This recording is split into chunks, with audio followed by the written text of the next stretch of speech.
a todas. ¿Sí? Bueno, hola a todas y todos. A nombre del colectivo de esta librería y centro social, Proyección, les doy la bienvenida. La verdad es que estamos muy contentos de estar en este encuentro con Alejandra Castillo, también muy agradecidos del puente que nos tendió Casey Batcher para que Alejandra pudiera estar acá. Y me toca también disculpar a Pierina Ferretti, que estaba a cargo de comentar la presentación de Alejandra, que no puede estar por motivos de fuerza mayor, pero mandó Eliana Largo. Documental que también fue comentado por Karen Glavich y María Iris. ¿Micrófono? Sí, Sí, para la gente de acá. Ya.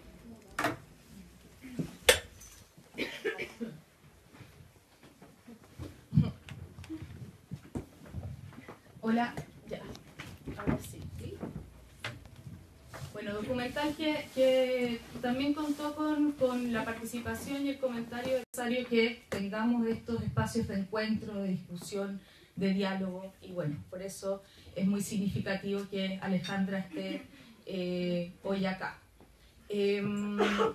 Para quienes no conocen este espacio, Librería Proyección existe, como les contaba, desde hace 8 años en esta misma casa. Es un espacio de reunión, encuentro entre colectivos, organizaciones políticas, sindicatos, que regularmente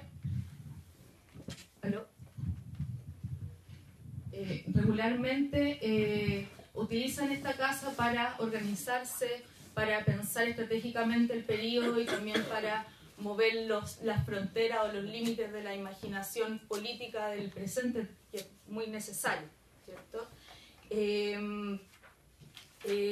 En ese sentido, es un gusto tener a Alejandra acá, es un gusto tener a Alejandra para hablar sobre Julieta Kirkwood, hablar sobre ella con una perspectiva que no tiene que ver necesariamente con la recuperación de una figura, sino con la recuperación, con la apropiación, podríamos decir, de un movimiento, ¿cierto? Un movimiento que tiene larga data en Chile y también a nivel global. Bueno, Alejandra Castillo es filósofa feminista, es doctora en filosofía, es profesora del Departamento de Filosofía de la UNCE, ha escrito mucho, ¿cierto? Tiene muchos libros que nos han servido para formarnos, ¿cierto? Para discutir sobre esta historia, estas memorias. No los voy a nombrar todos, pero está el desorden de la democracia, la república masculina y la promesa igualitaria, y especialmente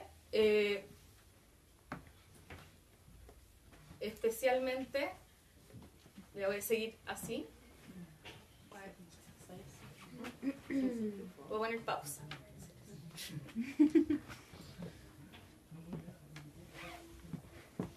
¿Es necesario ahí? Sí, ya. Súper.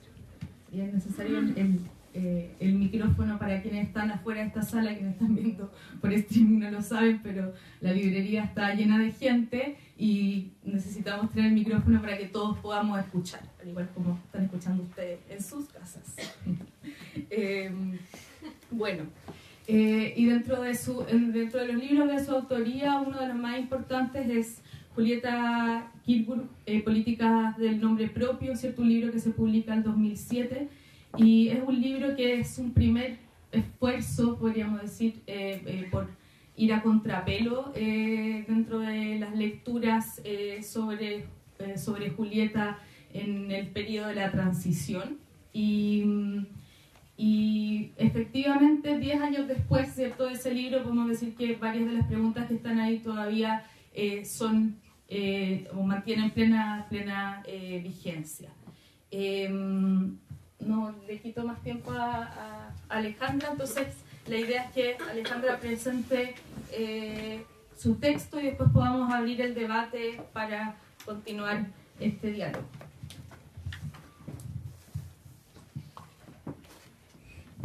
Bien, muchas gracias por la invitación. Voy a leer un texto que le cambié un poco el título. Les voy a señalar el título: De la revuelta feminista, la historia y Julieta Kirkwood.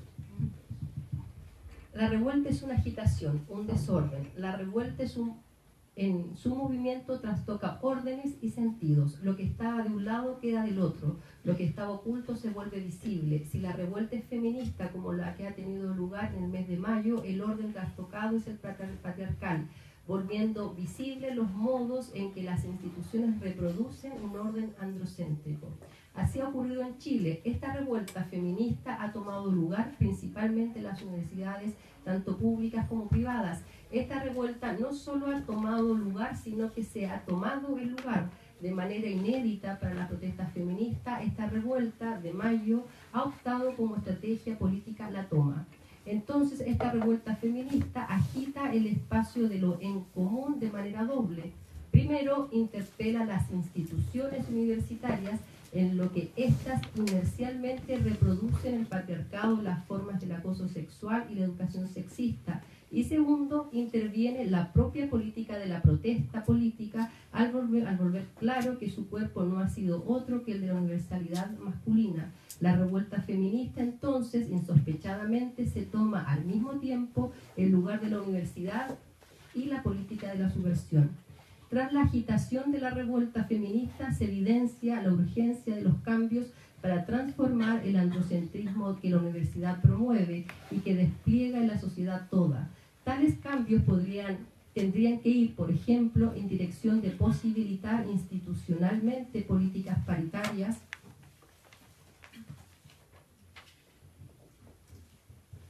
en la contratación tanto de docentes como de personal administrativo, establecer listas paritarias para la elección de cargos de dirección en todas las instancias, en el nivel de las carreras, escuelas o departamentos. Se deberían incorporar líneas de trabajo e investigación feminista en el amplio sentido de la palabra, que deslean crítica e intencionalmente el corpus textual que las disciplinas portan.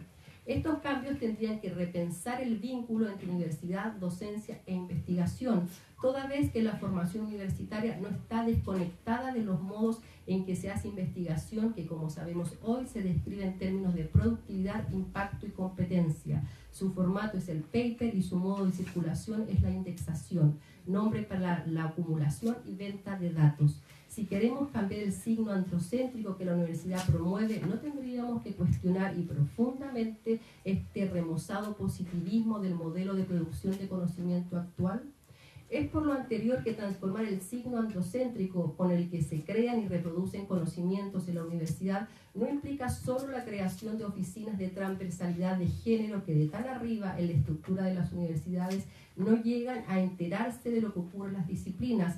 Tampoco la transformación del androcentrismo ocurrirá solo con la incorporación de un curso obligatorio de género en cada una de las mallas disciplinares, un curso de género que de tan general y poco intencionado en cuanto a los saberes que las disciplinas portan, que termine siendo la mejor respuesta en términos de una medida curricular, pero ineficaz en vista de la transformación del androcentrismo.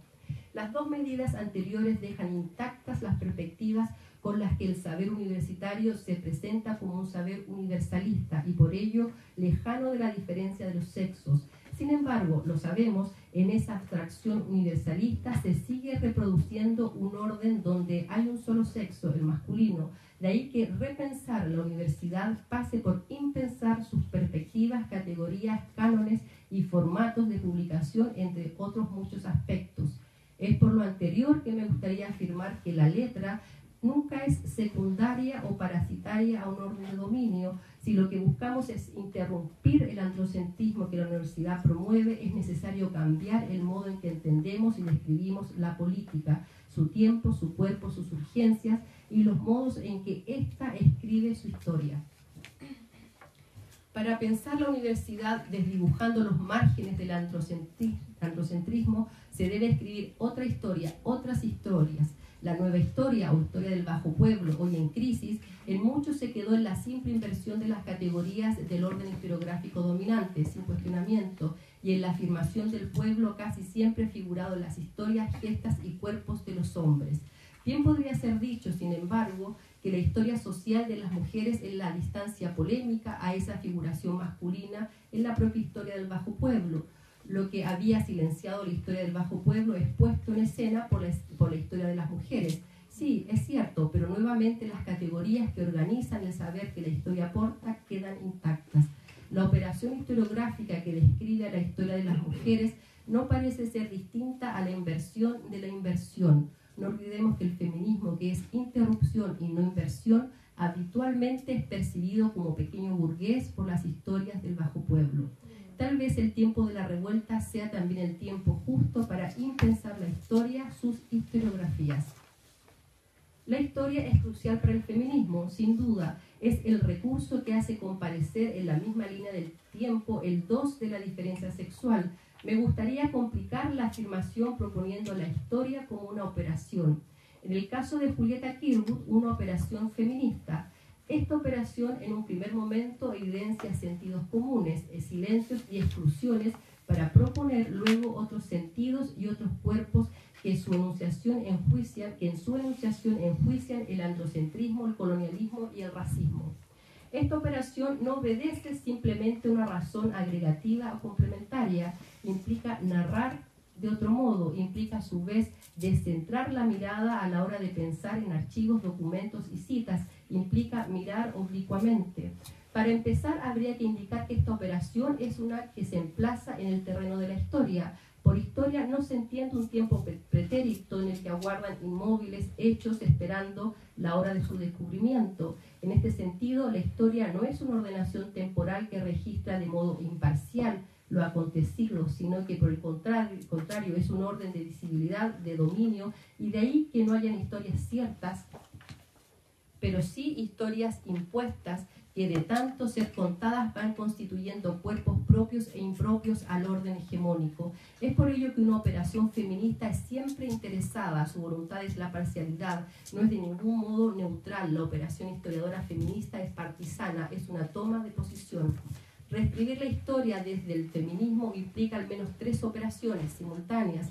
La primera operación consiste en volver explícito el orden masculino que organiza el relato histórico, en otras palabras, el modo en que son registradas las mujeres siempre en blanco y negro, buenas o malas, excepcionales o simplemente ausentes. Debe ser advertido que esta primera operación no implica una intervención feminista con aquellas historias y narraciones del pasado, sino que también con aquellas que están escribiendo en tiempo presente. La ausencia de las mujeres o su aparición sesgada en la historia no es cosa del pasado. Vale insistir en esto, el pasado siempre se escribe en tiempo presente. Pensemos esta relación entre pasado, presente y escritura. Pensemos esta relación hoy, en nuestro presente. Sin duda acordaríamos que de modo importante la política en todos sus niveles se ha visto tensionada por el feminismo en todas sus definiciones desde hace algún tiempo y que este año asumió una nueva forma de protesta en la figura de la toma feminista. Sin ir más lejos, el año pasado Beatriz Sánchez, ex candidata presidencial por el Frente Amplio en las elecciones pasadas, se declaraba feminista, declaración que generó un importante debate sobre qué es o no es el feminismo. Este debate se articulaba en un denso tejido que tramaba los feminismos de hoy, anticapitalistas y posidentitarios, con los de ayer, antipatriarcales. Sin embargo, si leemos algunos de los relatos que los propios sociólogos e historiadores del Frente Amplio han realizado para narrar los hechos ocurridos entre los años 2011 y 2017, nos llevaremos la gran sorpresa que no solo no se evidencia tal debate, sino que no hay movimiento ni política feminista, no hay preocupación alguna sobre el problema de los partidos, política y feminismo, no hay feministas, no hay mujeres.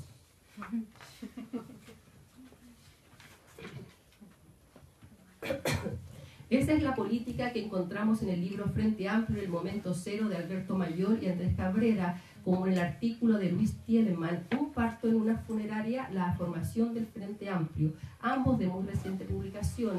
He ahí una política de la historia para ser exactas, una política de la historia en la que el relato es rigurosamente masculino en sus citas y referencias.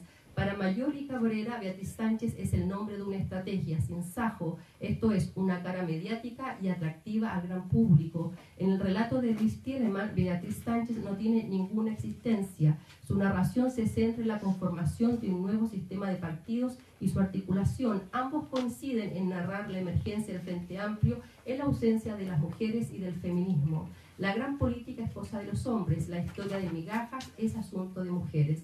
Parte de la operación feminista que propone Julieta Kirwood consiste en rebelarse contra este presente que ya está escribiendo un pasado en el que las mujeres no son relevantes.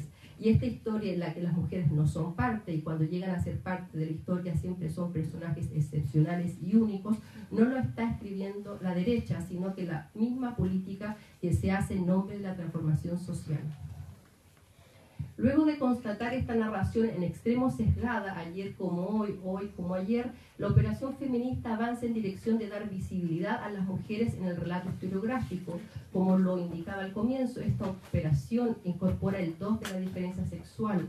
Sin embargo, casi sin notarlo, al incorporar las mujeres a la narración histórica, se puede inadvertidamente tan solo repetir la afirmación del reconocimiento otorgado por el orden dominante. No es casual por ello que muchas veces la operación feminista detenida en este acto de incorporación traiga al tiempo actual no otra cosa que la diferencia materna. Por diferencia materna quiero indicar una diferencia tan básica, tan natural que se percibe por fuera del orden social. Esta diferencia es la que posibilita la ficción de una comunidad de mujeres general e indiferenciada. El supuesto de esta ficción no parece ser otro que la de un cuerpo que existe antes de todo tráfico, ya sea lingüístico, económico, cultural.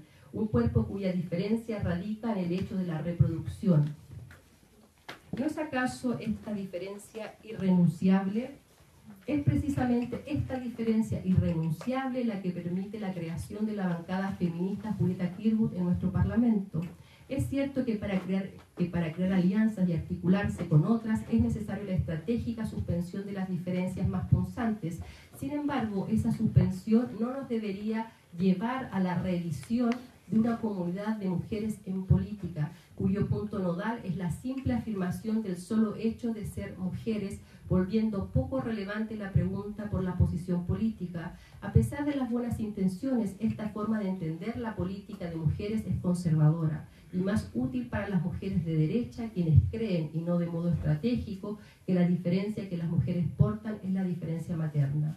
Entonces, me parece que la política que se podría desplegar de una bancada como la erigida en nombre de Julieta Kirwood está más cercana a la tradicional política de mujeres, pero lejos de una política feminista, entendida esta como una interrupción al sistema de privilegios y desigualdades organizadas tanto por el modo de producción capitalista como por el orden de dominio patriarcal. Y todavía más, se podría observar que esta política parlamentaria está aún más lejos del feminismo de Julieta Kirwood, quien vinculaba feminismo y revolución. La mujer como diferencia, dice, de la atemporalidad de un cuerpo cálido, protector, nutricio y germinador. Este presupuesto de la mujer como diferencia ha sido valioso para escribir la historia de mujeres, pero no logra intervenir el lugar asignado a ellas por el orden masculino. El vínculo entre feminismo e historia, por ello, debe ser aún más complejo. La operación feminista se debe plantear desde la historia contra la historia misma. Es por ello que la tercera operación feminista implica proponer otros modos para escribir una historia que genere otra política, cuyo signo sea feminista. Es en este punto donde convergen historia y política, escritura y cuerpo. El feminismo de Julieta Kirwood es esa operación. Para llevar a cabo esta peculiar política feminista, Kirwood propone en evidencia la historia política de las mujeres en Chile. Este ejercicio es realizado sin la pretensión de originalidad o de avanzar por un camino nunca antes transitado. No intenta dar la impresión que ha llegado de manera mágica a un conjunto de archivos, documentos o revistas olvidadas esperando ser descubiertas. Por el contrario, su confrontación a la historia política chilena de signo universalista y por ello masculina se realiza desde la cita interesada de otros escritos y relatos de feministas contemporáneas a ella, y desde esta filiación y trabajo de lectura que reconoce la escritura feminista de otras sin pretensión de excepcionalidad, hace visible aquellos registros historiográficos feministas dejados al margen por el universalismo historiográfico masculino. Este gesto de filiación y transmisión feminista pone en cuestión la neutralidad del positivismo historiográfico, como también el orden de la excepcionalidad con que las mujeres aparecen en la historia. Las mujeres en la historia son únicas, siempre están solas y sus historias son narradas en el vértigo de la primera vez. de tal manera que nunca ingresan del todo a la historia, y es por ello que acabamos sorprendiéndonos una y otra vez de los mismos relatos, las mismas hazañas y los mismos nombres.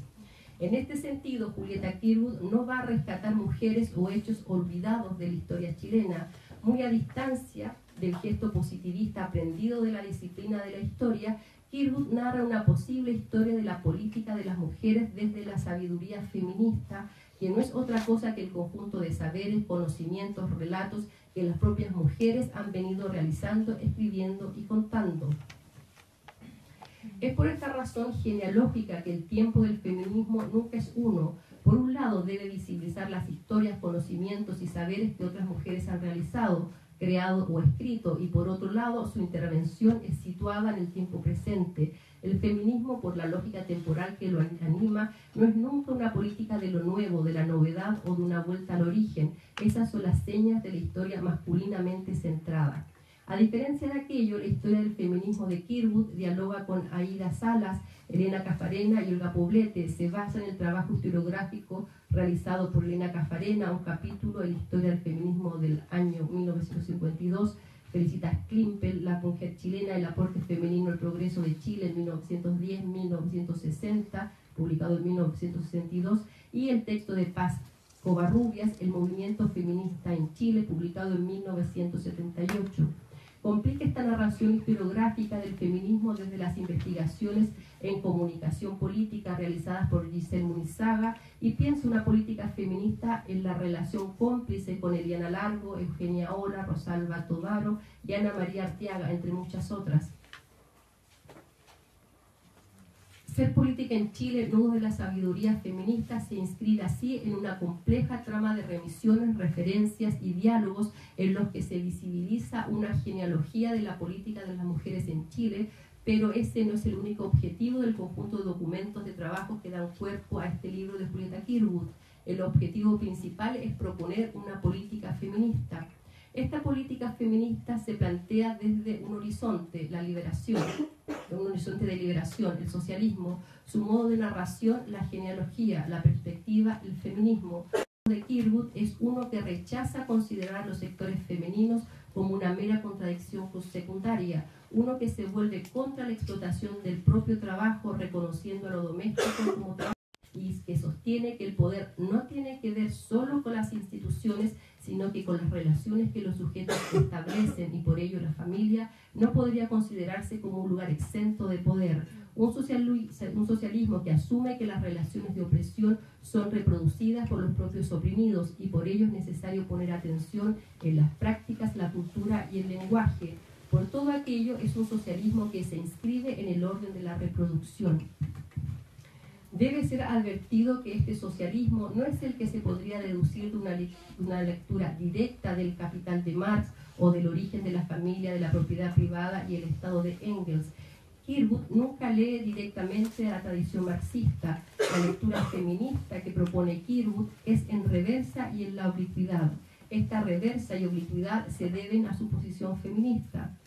Estos dos movimientos, la vuelta atrás y la oblicuidad, tienen que ver con el punto de partida con el que aborda los textos de la tradición marxista. Dicho de otro modo, Kirwood no vuelve a los textos de Marx para encontrar allí los temas, contenidos o políticas que articularían un feminismo materialista, y no vuelve al origen por dos razones.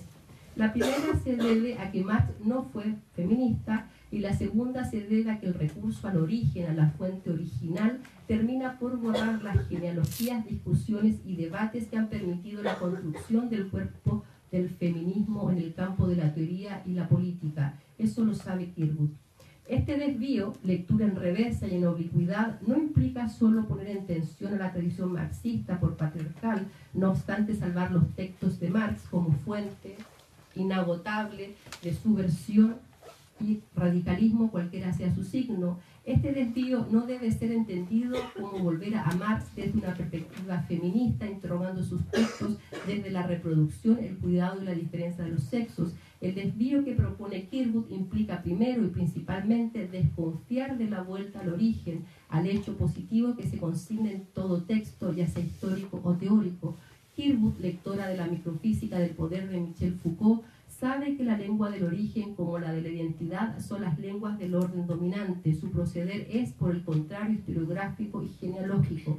Se opone al despliegue metahistórico de las significaciones ideales, se opone a la búsqueda del origen. Es en este punto donde coincide con Foucault y es en este mismo punto donde toma distancia de él, distancia que es también un desvío necesario que impone el feminismo. El ejercicio de Kirkwood no se despliega solo en el trabajo minucioso de recelosa labor archivística y de preguntas siempre situadas, sino que también busca poner de manifiesto el orden sexual patriarcalmente descrito que la hegemonía económica y política dominante impone. La política historiográfica, el orden genealógico que pone en escena es esencial para el feminismo de Kirkwood. En este sentido indica, para el feminismo de hoy hay que recuperar el pasado para comprender el presente, y así hay una verdadera pasión por recuperar el pasado de las mujeres, encontrarlo y explicarlo en todos los resquicios de la historia, lo que no es nada fácil, señala Kirkwood. Toda la historia ha sido narrada por los hombres. El desvío que propone Kirkwood es genealógico y feminista. La genealogía, entendida de aquel modo, en distancia a la perspectiva paradójicamente asexuada de Michel Foucault, acerca el feminismo de Kirkwood a la posición de Juliette Mitchell. Es en este giro y desvío donde se vuelven próximos feminismo, marxismo y psicoanálisis. Es en aquella relación que Kirkwood anuda lo material de la explotación de la clase con la materialidad de las representaciones en las que son interpelados, constituidos los sujetos. Juliette Mitchell, no está de más recordarlo, se la describe como la primera teórica feminista del movimiento de mujeres de la segunda ola, que intenta presentar una lectura posible del psicoanálisis como una teoría de la construcción social del género tramada en la institución de la familia patriarcal. Julieta Kirkwood elabora su concepto de historia feminista desde una definición genealógica cercana a Foucault, pero desviada, debido a su cercanía con el feminismo materialista de Juliette Mitchell. Este desvío hace visible un cuerpo que es narrado en y por la violencia del orden dominante, un cuerpo que vive la opresión y la explotación. No es un cuerpo cualquiera, no son todos los cuerpos, es el cuerpo de la mujer, no entendida aquí como un orden natural, sino como una categoría patriarcalmente descrita. Esta desviación es la operación que pone en escena la sabiduría feminista. Me gustaría describir la sabiduría feminista en 3 planos contiguos. 1. Transmisión. Las experiencias que transmiten las mujeres de una generación a otra de manera oral. Este tipo de experiencias de manera habitual se organizan desde el lazo filial, de ahí que muchas veces este tipo de transmisión, si bien necesaria, reproduce un mundo de esencias e identidades descritas a partir de un signo materno constituido, no obstante, por la mirada y la letra masculina. B. Organización. La desestabilización de aquel primer plano ocurre con la organización de las mujeres discutiendo aquellos relatos llenos de esencias y de supuestas identidades comunes. Y C. Invención. Finalmente, la emergencia de un tercer plano de invención, creación y subversión en otras escrituras, imágenes y corporalidades. Este último plano necesariamente tensiona el sentido común que implica la nominación mujeres. Es en este mismo plano donde se ven convocadas explícitamente teorías y genealogías feministas. Debe ser advertido que este plano es crucial, es el que permite salir de la excepcionalidad que rodea el mundo y relato de las mujeres. Estamos habituadas al relato en que se nos nombra en la primera vez. En la excepción no hay política feminista. La mayoría de las veces cuando se vuelve al recurso de la primera vez que una mujer hizo tal o cual cosa, o se menciona la primera revista feminista o la primera organización de mujeres citando sin duda y como corresponde la fuente de la revista o del diario, es como si estuviésemos a comienzo de siglo, por ejemplo, comenzando una y otra vez. ¿Qué produce este olvido positivista? Este olvido vuelve transparente el cuerpo del feminismo, le arrebata el cuerpo, los cuerpos que el feminismo ha venido narrando. Por paradójico que resulte, algo similar ocurre con la vuelta actual al del feminismo de Julieta Kirkwood, una vuelta directa al origen, sin el desvío necesario que propicia la genealogía. Se vuelve a Kirkwood para tomar una y otra cita, para apoyar tal o cual posición, y sin embargo, inadvertidamente se reproduce una vez más la ficción de la excepcionalidad de las mujeres, siempre solas, sin historia. No es extraño por ello que con los nombres, debates y discusiones relativas al feminismo pareciera que siempre estamos comenzando de nuevo, de cero, descubriendo uno que otro dato. El positivismo no es un amigo del feminismo. No es así como habitualmente comparecen las mujeres en la historia a la manera de simples datos. El cuerpo del feminismo es la multiplicidad de nombres que en el ejercicio de la cita van escribiendo otros sentidos, otros afectos. No se es feminista para volver una y otra vez a los nombres y los hechos aislados que narran la historia sin tiempo de las mujeres como si los estuviésemos descubriendo por primera vez. Por el contrario, el gesto feminista está en el reconocimiento, en la mención, en la cita, pero sobre todo en la filiación genealógica. Es así como se comienza a desorganizar la trama patriarcal, es así como se organiza la filiación feminista. Solo así se narran otros cuerpos, se cuentan otras historias. Es a esto lo que me refería con desvío, en reversa y oblicuidad. Para el feminismo, su punto de partida es siempre el presente. Igual desvío acontece en relación al socialismo para Kirkwood. Sabemos que Julieta Kirkwood se describía a sí misma como feminista, socialista e historiadora interesada. Y con esto volvemos a lo que había quedado pendiente unas líneas más arriba. La apuesta socialista de Julieta Kirkwood no la lleva de manera directa, transparente, a emprender un análisis de la tradición marxista o en su defecto de los propios textos de Marx. Sin la pretensión de la originalidad, su desvío se plantea desde el presente, la lectura y diálogo con Feminismo y Revolución de Sheila Robotham. Para esta feminista radical anglosajona, el marxismo se desarrolla como un medio para develar la manera en que el capitalismo funciona y cómo éste podría ser cambiado. Sin embargo, Robotham cree que la posición del marxismo, lo relativo al lugar de las mujeres, es ambigua y por tanto es ambiguo como una propuesta para su liberación. Para Robotham, la liberación de las mujeres implica que los movimientos revolucionarios involucran a las mujeres no como apoyo externo o ayudantes, sino como iguales. Esta igualdad es la revolución. Esta igualdad en la revolución implica a su vez transformar el punto de mira de la producción, incorporando en su cuenta el trabajo del cuidado realizado por las mujeres en el hogar y la producción de sí a través de la sexualidad. Esto es para Robotham tomar en serio la preocupación marxista de la reproducción, pero desde una perspectiva sexuada.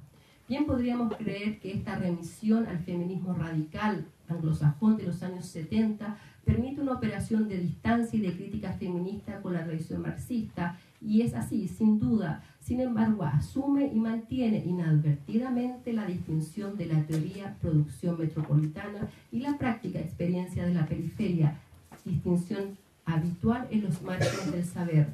Precavida de esta marca colonial en la producción de saberes, Kirkwood desaprende la tradición marxista por las operaciones de lectura que ubicuamente realizan Judith Mitchell y Sheila Robotham, pero a su vez desestabiliza aquellas posiciones de saber-poder del feminismo del norte con los textos de Judith Astelarra, feminista argentino-chilena, avecindada en España luego del golpe militar en Chile. Es en su texto La mujer, la clase social, algunos antecedentes históricos, donde Kirkwood pondrá en relación clase, opresión y feminismo en el contexto de las dictaduras en el Cono Sur. Este desvío, esta mirada oblicua tanto a la tradición marxista como a la colonialidad del saber del propio feminismo, permite a Kirkwood pensar el vínculo entre feminismo y marxismo desde una perspectiva que pone en evidencia las maneras en que el modo de producción capitalista asigna una función específica a las mujeres, la de la reproducción de las fuerzas productivas, la fuerza del trabajo doméstico. Este orden de dominio no está exento de violencia colonial y racial. A su vez constituye a las mujeres en un ejército de consumidoras de todo tipo de mercancías, incluido en ellos el amor romántico, invisible lazo que ata a las mujeres a su opresión. Pero este desvío también le permite poner en tensión la propia marca de la diferencia sexual. El feminismo, sostiene Kirkwood, pone en cuestión los papeles de ambos sexos. Unos sufren por exceso, otros por carencia de privilegios. Ambos términos de la relación están pervertidos, señala. De ahí que el feminismo no sea la simple afirmación de las mujeres. He aquí otro desvío, uno que conduce a la lectura del segundo sexo de Simone de Beauvoir. Dándole la razón a Beauvoir, Kirkwood hace suya la célebre frase del segundo sexo: la mujer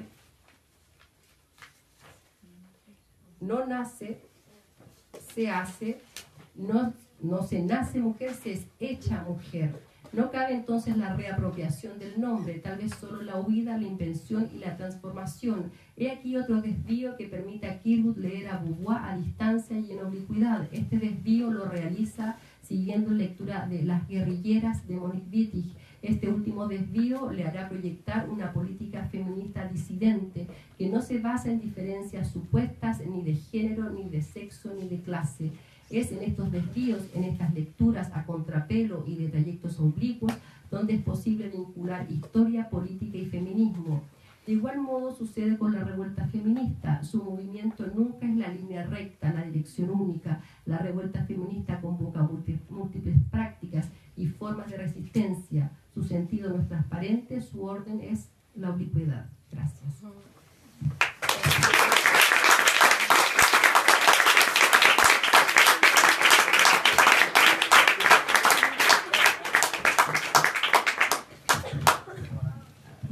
Bueno, muchas gracias Alejandra por haber compartido este texto con nosotros.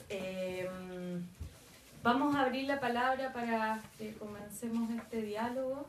No sé si alguien quiere partir comentando.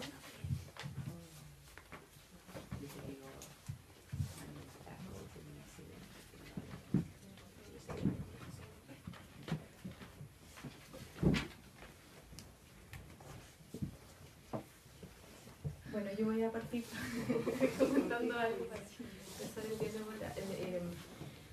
Ciertamente es un texto que nos interpela hoy, ¿cierto? En esto que trataba como de comentar al inicio y que dialoga muy bien con lo que tú estás planteando acá sobre la importancia de las genealogías y pensar en una memoria, una historia del feminismo en vínculo con la política, ¿cierto? Una práctica de interrupción que es el modo que está presente en Julieta Kirkwood y también es el modo que nosotros podemos ver en muchas de las intervenciones feministas que hoy están ocurriendo. Y así como Julieta Kirkwood leía en reversa y oblicuidad a Marx, a las feministas radicales, ¿cierto? La pregunta queda para nosotros sobre qué es lo que estamos leyendo en reversa y en oblicuidad, o qué es lo que no estamos leyendo en esa reversa y oblicuidad, ¿cierto? ¿Cómo leer hoy? O qué es lo que estamos leyendo y con qué direccionalidad estamos leyendo nuestras propias prácticas y nuestras propias interrupciones feministas en un contexto donde también sabemos que gran parte del feminismo está cooptado por los discursos públicos y por lógicas del poder, ¿cierto? La agenda feminista, o sea, la agenda de género de Piñera tiene que ver con eso, ¿cierto? Una forma de direccionar el modo de apropiación de la revuelta feminista. Si quieres hablar un poco. Claro, en ese sentido va el texto de proponer esa pregunta, como si pensamos transformar el orden androcéntrico, es relevante poner atención en las operaciones que realizamos habitualmente. Nos ponemos atención en esas operaciones y reproducimos igualmente el orden dominante en ese giro, ¿no? en asumir como verdad cierto positivismo historiográfico. Y entonces cuando leemos y organizamos un poco el relato de la protesta feminista, ese relato reproduce cierta idea del origen y de alguna manera desplaza y no logra constituir el cuerpo que fue el cuerpo feminista, ¿no? Cuando, por ejemplo, ahora se vuelve a Julieta Kirkwood y se vuelve a los textos de Julieta Kirkwood y se borra todo lo que ocurre entre 1986 hasta ahora y se borra todo, ¿no? Porque se vuelve positivamente al texto, Ser política en Chile. Se toma el texto, se toman algunas citas y de allí se salta, por ejemplo, otra operación que se está realizando, se va a Julieta Kirkwood y que uno dice, bueno, es Julieta Kirkwood, o lo que buscan allí es buscar el vínculo entre feminismo y marxismo y luego ese vínculo, o feminismo socialismo para luego vincularse solamente al socialismo. Entonces la pregunta es allí, cómo se está volviendo a Julieta Kirwood. Es claro, es una vuelta interesada, pero es una vuelta interesada que tiende a reproducir cierta ordenación historiográficamente tradicional en términos de su positivismo.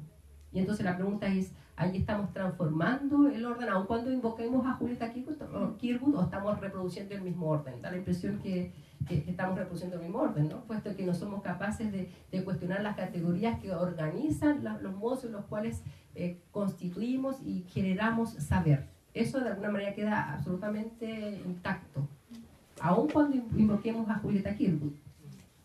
En ese sentido, invocar a Julieta Kirwood en este contexto no transforma el orden patriarcal, sino transformamos las categorías como en esa invocación, que es un poco el ejercicio que hace Julieta Kirwood. Cuando lee la tradición marxista, no la lee en términos directos, sino que interviene la tradición marxista desde lecturas situadas. ¿Cuáles son las lecturas situadas? Son las que de alguna manera constituían el espacio de discusión y polémica en esos años, finales de los años 70, comienzos de los años 80, la lectura Feminismo y Revolución de Sheila Robotham, de alguna manera es una lectura que está articulando el debate, pero también está el texto de Judith Astelarra, que de alguna manera tensiona esa reproducción también del norte, que es lo que ocurre, ¿no? Reproducir teoría feminista del norte, borrando también lo que ocurre en América Latina, lo que ocurre en Chile, lo que se ha escrito, lo que se ha producido, y nuevamente reproducimos una categoría que es antropocéntrica. Entonces, en ese sentido, el texto lleva en poner atención en los modos necesarios para transformar el orden dominante, que implica también poner atención a aquello que no tiene la urgencia política. Por ejemplo, los modos en los cuales narramos, los modos en los cuales leemos, los modos en los cuales organizamos metafóricamente el espacio de la revuelta feminista. ¿Cómo la narramos? ¿Cómo la escribimos? ¿Qué leemos cuando organizamos el espacio de la protesta y el discurso feminista y la práctica? ¿Preguntas? ¿Comentarios? ¿Dudas? Igual tengo otra más. Pero quizás hay alguien de la otra sala que también quiera preguntar, porque yo no sé si se puede venir hacia acá. Hacer las preguntas acá. Entonces, sí, pensaba a propósito de esta pregunta a la elaboración en torno a cómo hacer historia o reconstruir la historia de las mujeres, o en realidad hacer una historia del presente, ¿cierto? Y pensando también en la importancia de la toma de la palabra, que la toma de la palabra para las feministas siempre ha sido como un gesto político y espacial, ¿cierto? Ocupar un lugar. Y en ese sentido se me olvidó decir algo de lo que tú haces, de tu trayectoria, que tiene que ver con el trabajo en las revistas, ¿cierto? Las revistas como un espacio de toma de la palabra en el presente. Como quería saber cómo piensas tú ese gesto feminista o esa política feminista de tomarse la palabra de la escritura, ¿cierto? En un espacio que viene a disputar la fugacidad de los textos y de las reflexiones como son las revistas. Sí. Yo creo que para toda revuelta feminista y para un orden de transformación son necesarios los aparatos, los modos en los cuales se vehiculiza la revuelta, la subversión, los modos en los cuales se organiza la protesta. Y si ponemos atención, por ejemplo, me doy cuenta que en los años 80 había una cantidad de revistas, de boletines, de publicaciones que articulaban el feminismo. El feminismo no era simplemente tomar la palabra y inscribir el feminismo, sino que también implicaba generar políticas editoriales descritas desde pequeñas agencias de colectivos, de grupos que sacaban revistas. Nos damos cuenta que ahora la protesta principalmente está narrada por la prensa dominante. Por ejemplo, antes, si nos ponemos atención de la revuelta feminista, las tomas antes del día de la lectura de la cuenta del primer año de la cuenta de La cuenta pública, el día anterior, el día jueves, se acabó toda la prensa vinculada a las tomas y al movimiento en toda la prensa. Y bueno, la prensa es la del 1% más rico de este país. Entonces la pregunta es, ¿podemos vehiculizar la revuelta, la protesta feminista desde la prensa del orden dominante? Entonces, no sé, yo creo que no. Porque un poco lo que hace la revuelta es esperar espejearse en la prensa del 1% más rico del país. La pregunta es, bueno, ahí hay una distorsión, obviamente hay una distorsión de cómo se presenta, lo que se dice, lo que se edita, y allí lleva lo que tú señalas. No es necesario generar agencias de transformación que impliquen la creación de pequeñas, grandes, medianas agencias que vehiculicen otras ideas, otros textos, otras instancias. Por ejemplo, ahora hace poco no sé si supieron este nuevo esfuerzo que ha hecho o que pretende hacer la exconcertación en esto de la casa abierta, donde Fernando Atria dice, bueno, nosotros queremos llegar al 95% de manera más pop y más alocada y más joven, como un poco replicando el libro de Joven y Alocada. Claro, entonces ahí el presupuesto de Fernando Atria es la exconcertación no llegó a la gente porque eran muy intelectuales. Entonces la pregunta es, allí hay un problema, ¿no? Porque lo que no ha habido no ha habido un espacio para presentar, establecer un discurso informado, no porque no ocurrió, sino porque intencionadamente no quiero que ocurra, ¿no? Porque la exconcertación, la mayoría, lo que no tienen interés en crear son prensa o medios de comunicación alternativos, distintos a lo que hay, es decir, que es una prensa que está completamente digitada por la derecha. Entonces, hacer un espacio más denso en las discusiones, en la publicación, y un poco transformar el orden dominante implica tomarse, como lo que ocurre con la universidad, es tomarse ese espacio, ¿no? Y tomarse el espacio implica la creación de pequeños esfuerzos de revistas, de diarios, incluso de canales de televisión alternativos. Si aquello no ocurre, es muy difícil que haya una transformación social en Chile. Si no tenemos prensa, si no tenemos diarios, si no tenemos canales de televisión, y si no enteramos feminismo por los matinales, es muy difícil que se transforme el orden dominante.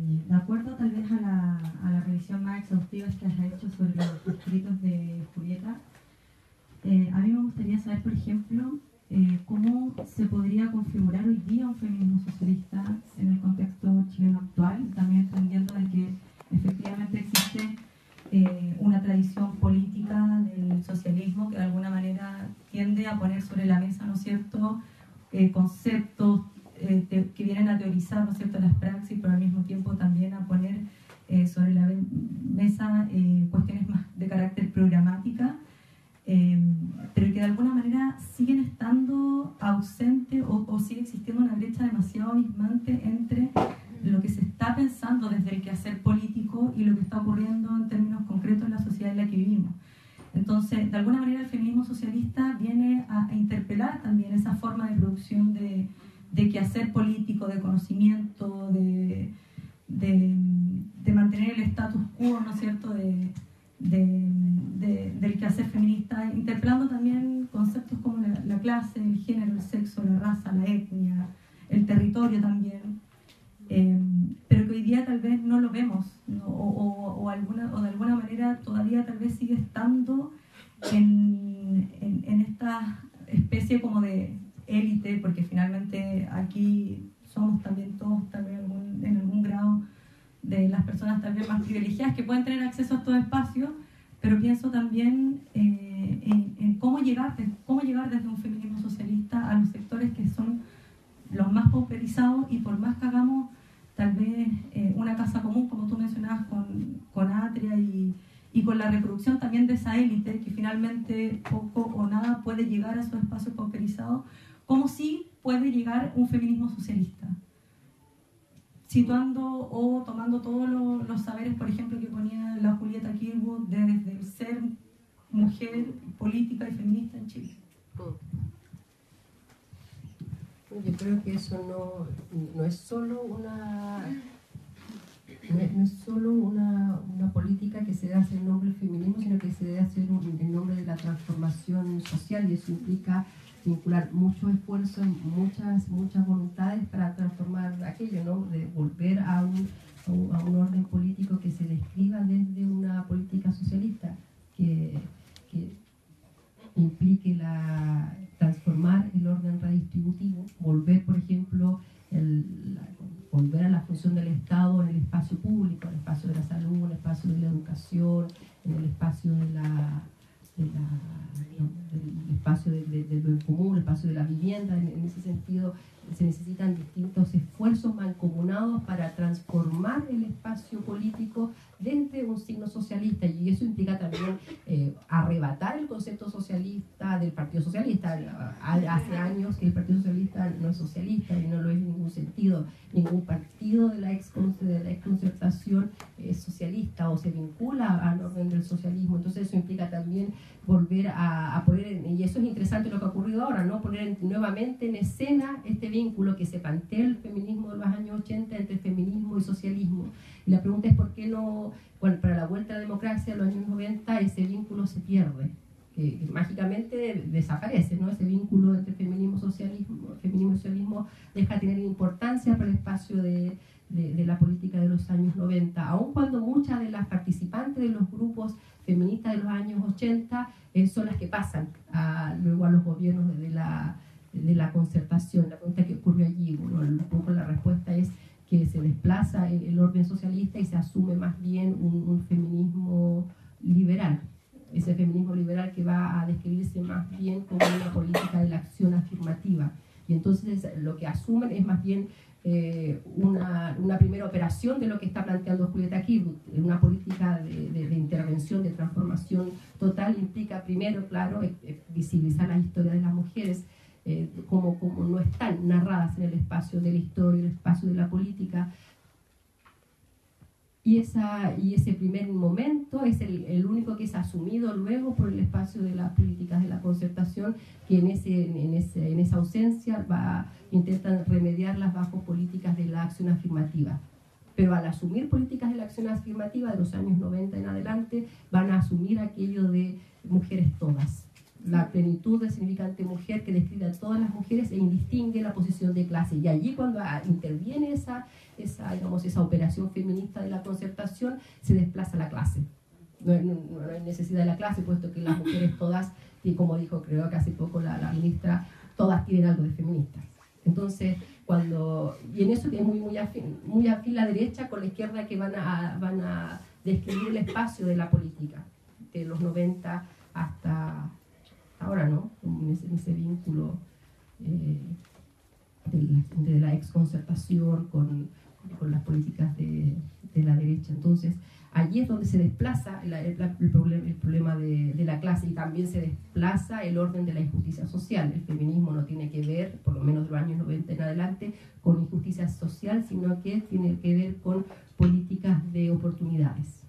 No hay injusticia social, sino que son políticas de establecer un marco de oportunidades para que las mujeres ingresen al espacio de mayor visibilidad, pero no poniendo atención al marco, el marco que estructura el espacio de la política. Y ese marco, de alguna manera, es el que se organiza desde la exclusión de las que no ingresan a ese espacio de lo visible.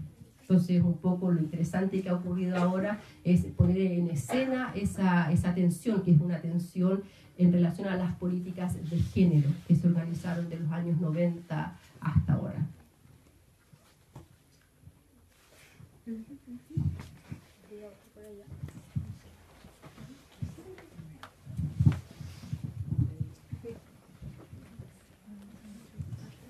Vamos a tener un micrófono inalámbrico para que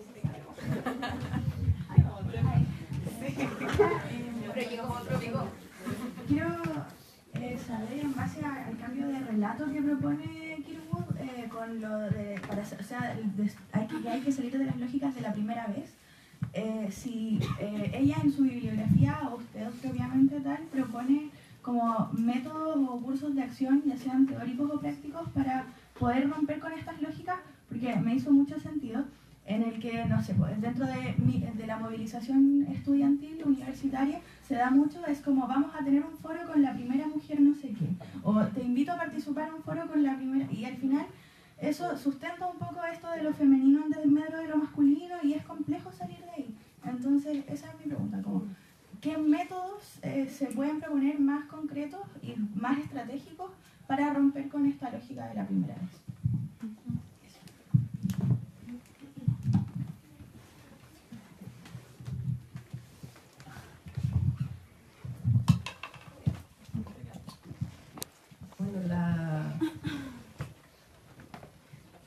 Hay un texto en específico de Julieta Kirchhoff que es Feminario, que un poco desplaza la palabra seminario como en ese orden semiológico del vínculo del seminario, su vinculación masculina, por la palabra feminario, la manera de organizar saber feminista. Y en los feminarios se va a plantear desde la idea de pensar una política feminista no rehuyendo y no recusando de la teoría, que habitualmente también es algo que ocurre, ¿no? Cuando se plantea el espacio del feminismo, las discusiones en torno al feminismo, hay un lugar importante para un rechazo a la teoría, entendiendo la teoría como un orden masculino. La teoría es masculina y en ese sentido las mujeres deben organizar sus saberes por fuera del espacio de la teoría. Cuando hacemos aquello establecemos la distinción clásica entre saber masculino, experiencia de las mujeres, y la experiencia de las mujeres como un orden de lo natural. Y entonces ahí, aun cuando nos planteemos por fuera, por ejemplo, en ese símil que yo hacía recién a la concertación, por fuera del marco de la concertación, al establecer esa dualidad, de alguna manera estamos reproduciendo la misma lógica que organizó la política toda de las mujeres de la concertación. Es decir, hay una experiencia de las mujeres que nos constituye como mujeres y que no tiene que ver con el orden de la teoría.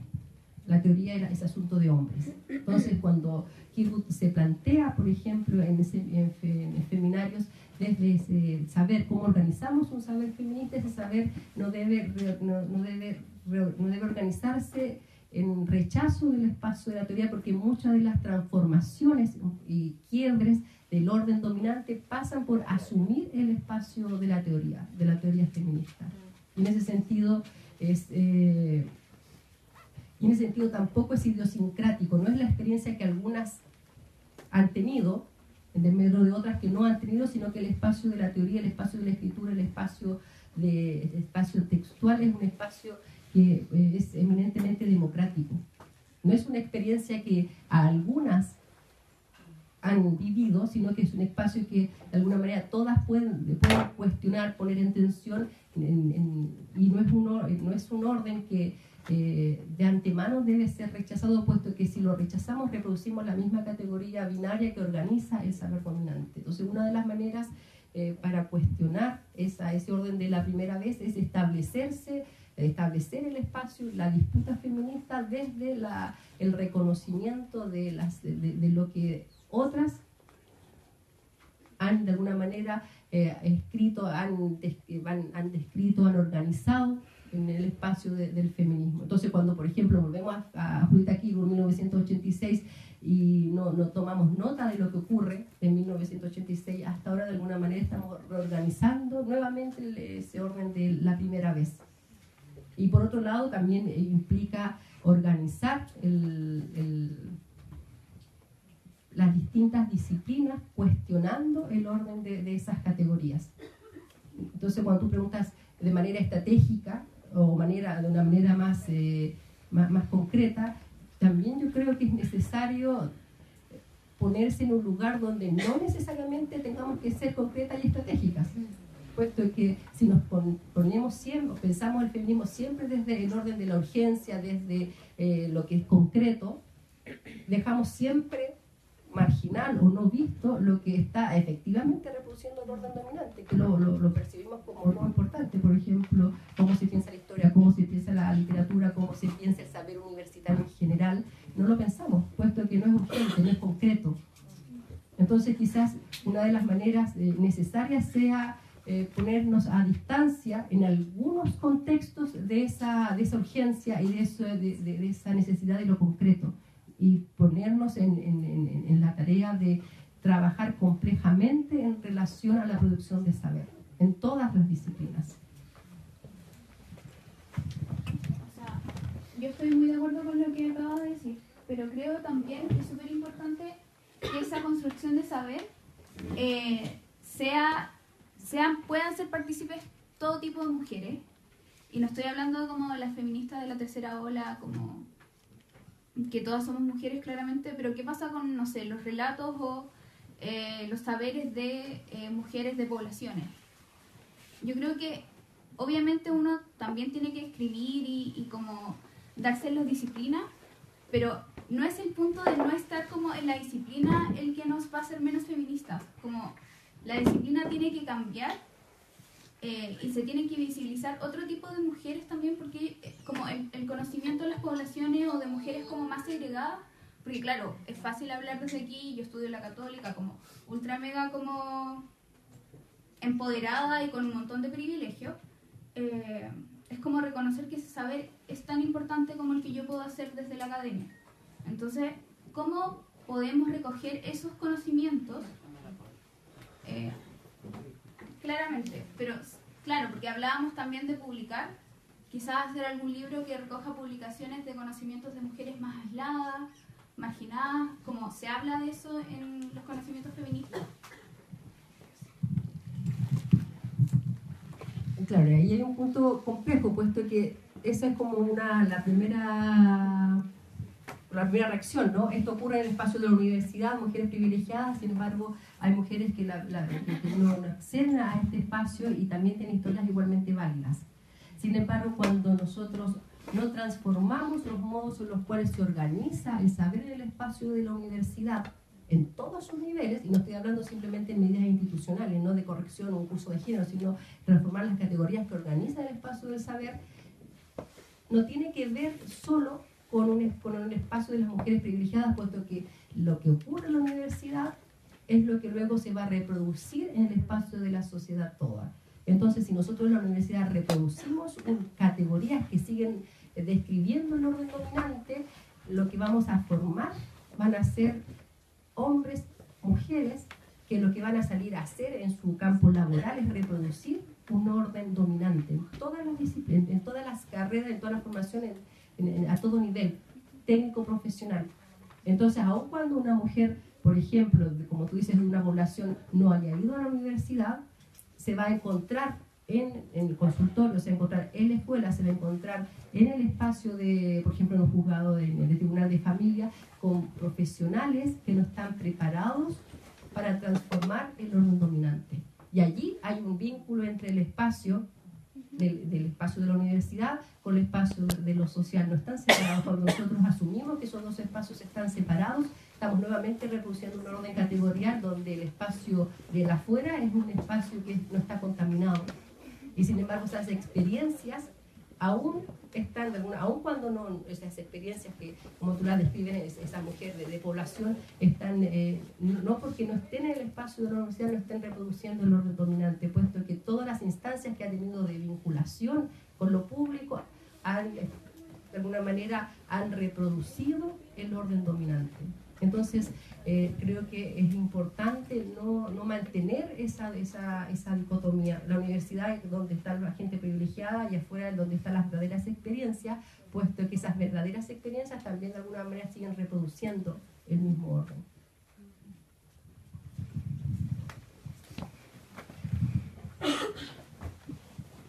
Párate. No, párate. No llega. No llega, no. ¿Sí? Ahí va.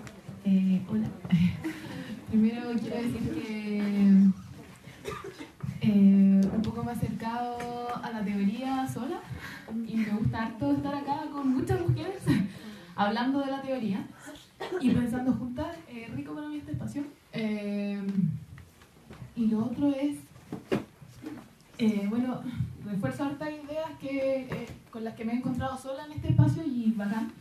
Pero hay algo que apareció nuevo que tiene que ver con el positivismo y con construir la historia de las mujeres que, bueno, primero me quedo con que el ver ahora a mis compañeras de manera distinta, igual, o relacionarme con ellas distinta, igual construye historia y es una pega para el futuro igual. Y lo otro es que respecto a lo primero, lo del positivismo, mencionaba recién que en el fondo se podía tomar distancia sobre ciertas como ¿cómo decirlo? Porque hablaba de lo binario, de lo concreto y de cómo había cosas que había que entender con cierta distancia para no caer en esa categoría binaria que es como tan positivista. Y hay avances en eso, es decir, cómo se hace, cómo se toma distancia, cómo se describe eso bajo una lógica distinta al positivismo o a lo binario.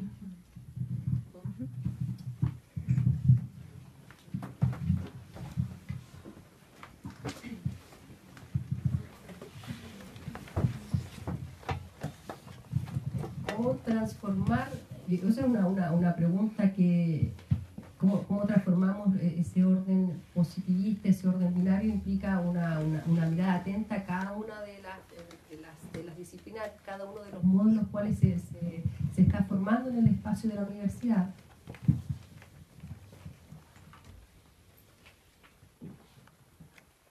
Una de esas maneras, uno de los modos de transformar ese orden implica incorporar modos de alguna manera que han sido líneas de trabajo que han sido excluidas de los espacios disciplinarios. Por ejemplo, ahora con esta vuelta en esta discusión contemporánea, la vuelta de Julieta Kirchhoff en su vínculo feminismo y socialismo, la pregunta es: ¿en qué universidad, en qué carrera se enseña, por ejemplo, un curso de marxismo? Si queremos, por ejemplo, conocer las lecturas sobre el tema de la producción, la teoría del valor, la reproducción. Yo creo que no hay ninguna que tenga un curso en malla, no optativo. Entonces la pregunta es, ¿cómo podemos pensar el feminismo y su vínculo con el socialismo sin ninguna formación disciplinar? Yo creo que en economía tampoco. No hay un curso de introducción a Marx, al marxismo. Entonces la pregunta es, ¿habrá algún curso como introducción al feminismo materialista? No existe. No existe. Entonces transformar esas categorías implica también transformar los espacios disciplinarios. Por ejemplo, si queremos también cuestionar el orden del feminismo materialista o complejizar el orden del materialismo, no solo como un orden de lo material concreto, sino que lo material vinculado al orden de las representaciones, necesariamente tenemos que introducir psicoanálisis. Por ejemplo, ¿cuántas carreras en su formación tienen psicoanálisis? Muy pocas, porque allí hay un fuerte rechazo, por ejemplo, al psicoanálisis en cierta formación universitaria, ¿no? Por ejemplo, en filosofía, en literatura, incluso en psicología. Hay una resistencia al psicoanálisis.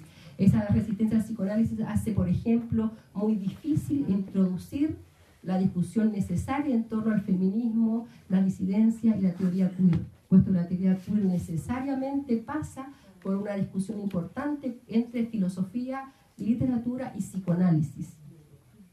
Entonces, allí, ¿cómo transformamos esas categorías? Por ejemplo, desde la producción de conocimiento, transformando las disciplinas, pero en aquellos lugares donde la disciplina también ha excluido modos de pensarse a sí misma. Por ejemplo, introduciendo la discusión sobre el marxismo, introducción sobre el psicoanálisis. De alguna manera ponen en tensión las categorías que organizan el espacio del saber, la política, la cultura, y si aquello no ocurren, esas transformaciones, es complejo, no solo la introducción del feminismo, que es un poco la respuesta, no cómo transformamos el orden antropocéntrico, un curso de género. ¿Qué curso de género? Seguramente ese curso de género no va a ser demasiado breve para introducir estas temáticas, ¿no? Como un curso de género en un semestre o un curso de género, aun cuando sea anual, cómo introduce toda esta complejidad. quizás no un curso de género, pero sí transformando el modo en el cual se organiza una disciplina, ¿no? Introduciendo aquello que es impensado para la propia disciplina. Por ejemplo, pensar historia, una formación en historia con psicoanálisis, algo que es impensado para la formación de historia, pero quizás necesario.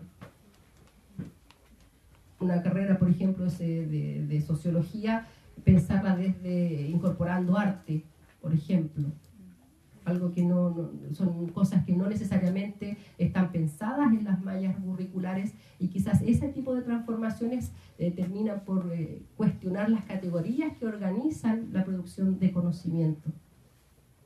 Y en ese sentido, la respuesta no es directa, como lo que señalaba en el texto, no es una respuesta directa a un curso, una oficina de género, sino que son modos complejos de repensar la formación en el espacio de la universidad, abriendo lugares insospechados para las propias disciplinas, y que las propias disciplinas han resistido a esa incorporación. Si pensamos, ¿por qué el psicoanálisis no es una lengua franca en humanidades en Chile? Hay una resistencia antiteórica de las propias universidades. Al igual porque no hay marxismo, hay una resistencia política de las universidades. Si no tenemos esa formación, es muy difícil transformar, por ejemplo, un orden determinado. Pero sí, por ejemplo, para mi caso, ¿no? Para el caso de la filosofía, es muy probable que alguien que estudia filosofía conozca liberalismo.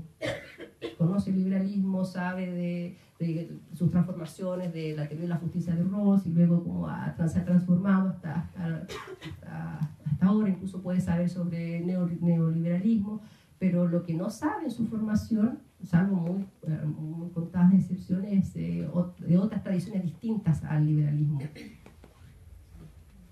Entonces, una transformación implica también no pensar solo en el orden de la urgencia, porque ese orden de la urgencia también hoy la plantean los medios. Y cuando los medios creen que ya no es urgente, vean hoy la prensa, no hay absolutamente nada.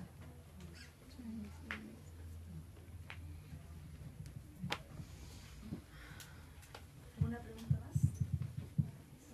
Yo tengo como una verborrea. Adelante. No sé si da la vuelta. Sí. Yo tengo como un conflicto en el sentido de que estamos frente a este ánimo de revolución, ¿no es cierto? Este ánimo emancipatorio de subversión, y siento que la universidad se está planteando, se está leyendo, se está haciendo una intención de reflexionar, ¿no es cierto? De tomar posicionamientos, pero siento que ese toma de posicionamiento, ya sea feminista o con intenciones de llegar a un feminismo por parte de las chiquillas, o chiquillas también, no se da de la misma forma en la educación secundaria, por ejemplo. Y cuán importante es que todo esto parta desde la educación básica y secundaria. El ejemplo mismo que da las chiquillas, ¿qué está pasando, por ejemplo, en los colegios, en los liceos municipales? Estoy pensando en que, claro, la población chilena, ¿quiénes somos?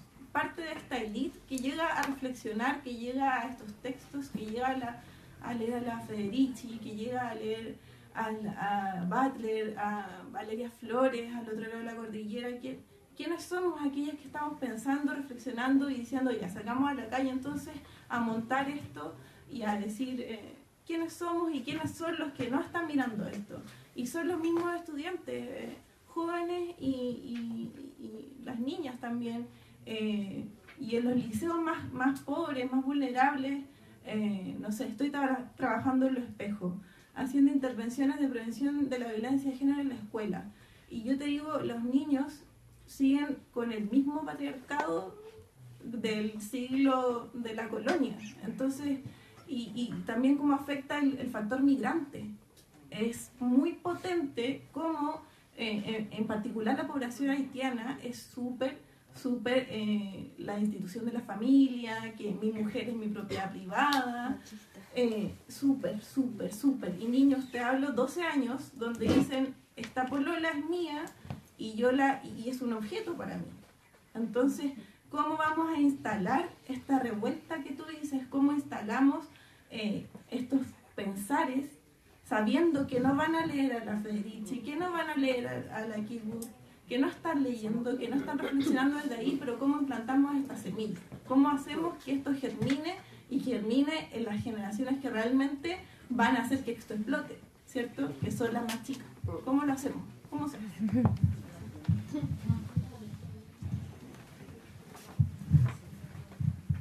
Yo creo ahí que la tarea es una tarea feminista que debe ser realizada por cada quien. Si el feminismo queda descrito en un grupo, en un partido, en un lugar, no va a haber transformación. En ese sentido, el feminismo es una tarea que debe ser realizada por cada una siempre. No solo porque hay una movilización, no solo porque, comillas, está de moda, no solo porque todas son feministas, sino que ser feminista siempre. Y no solo cuando estoy vinculada a la protesta feminista, sino en lo que yo hago.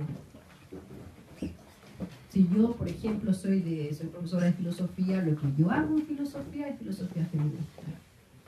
Entonces, cuando yo formo, estoy formando en esa dirección. Y entonces, cuando mis estudiantes asisten a mis seminarios, a mis cursos, lo que hacen es reorganizar el saber de la filosofía de otro modo.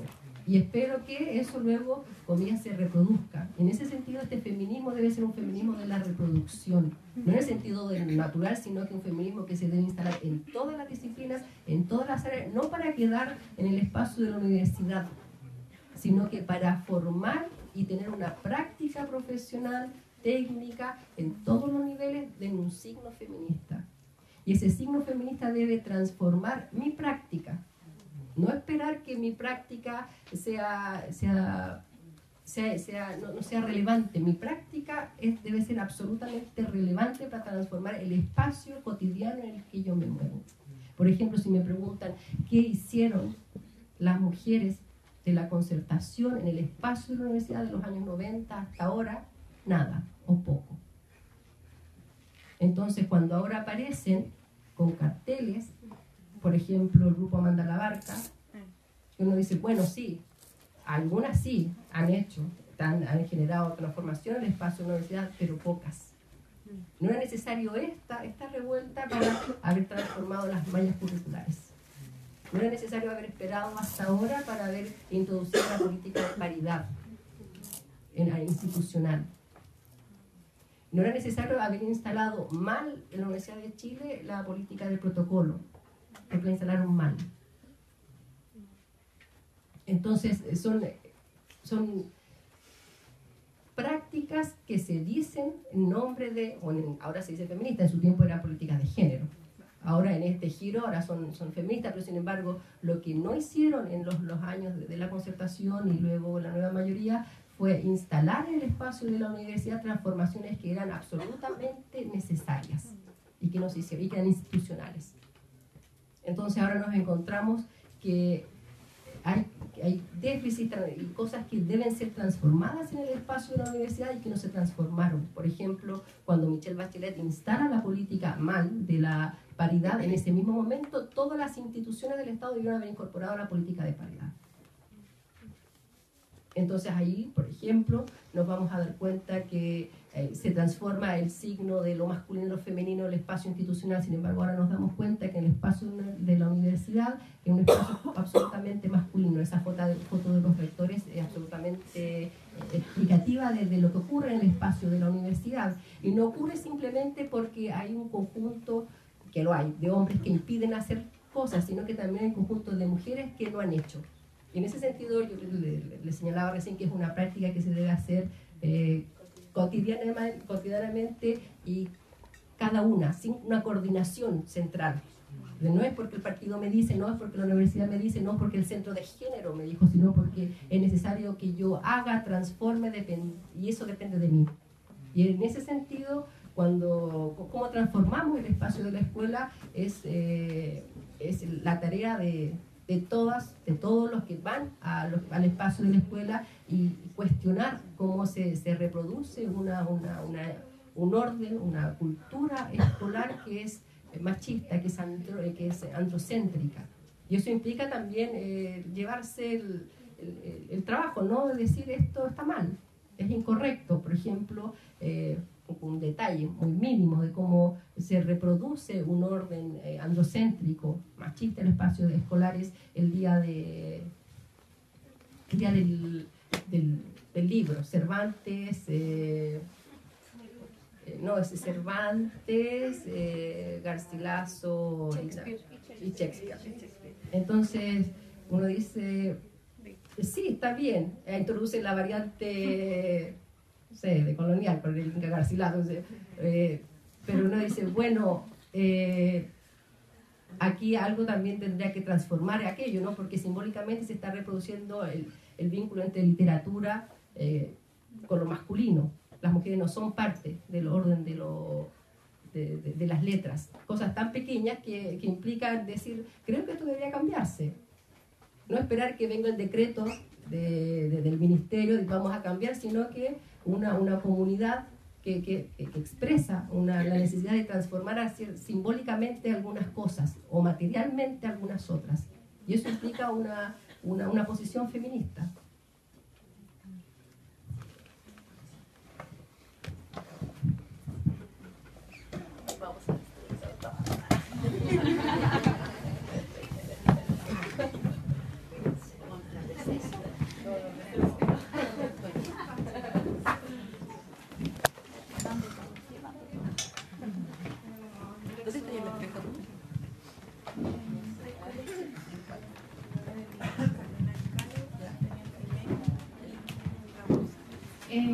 Bueno, a ver, hay varias cosas en las que coincido contigo.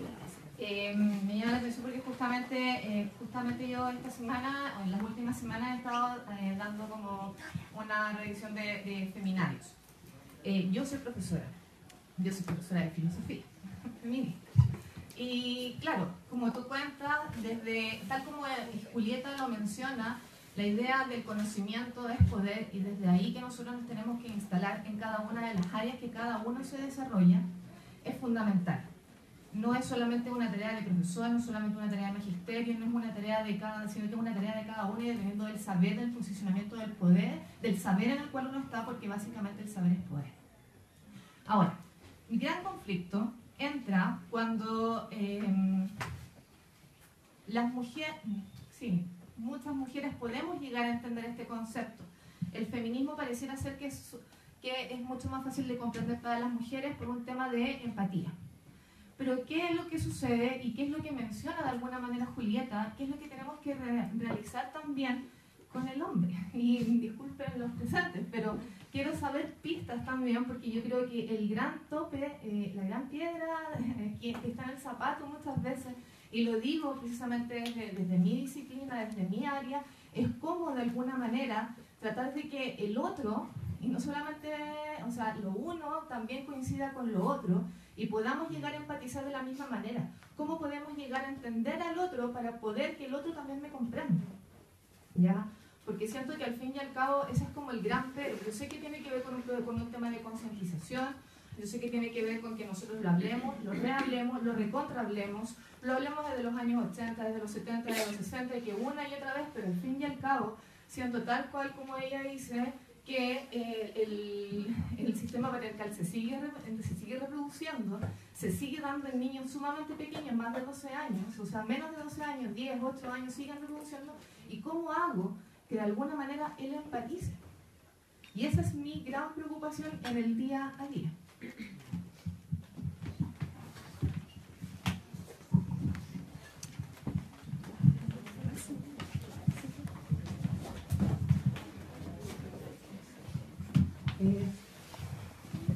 Compleja la pregunta porque tenemos que poner allí atención a que por un lado está esta fuerza, ¿no? Esta energía de transformación que vincula el orden del capital con el orden del patriarcado, es decir, que poner ahí en escena, pero por otro lado está está una otra fuerza que es muy fuerte, que son los medios. Los medios principalmente están reproduciendo un orden sexuado. Un orden sexuado que no es feminista de ningún modo, sino que es un orden absolutamente patriarcal.